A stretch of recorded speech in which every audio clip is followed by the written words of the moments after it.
السلام عليكم ومرحبا بكم.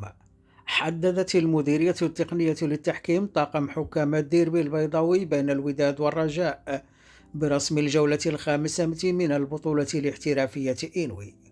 وسيقود المباراة الحكم محمد البارودي بمساعدة عبد الصمد أبرتون وزكريا البوشتاوي، بينما سيكون أمين المعطاوي حكم الرابعة. أما غرفة تقنية الفيديو الفار فستعرف حضور الحكام ياسين بوسليم، منصف زين العلوي وزكريا البرنيسي. وتقام المواجهة مساء الأربعاء المقبل على أرضية ملعب محمد الخامس بالدار البيضاء ابتداء من الساعة 8 مساء بتوقيت المغرب.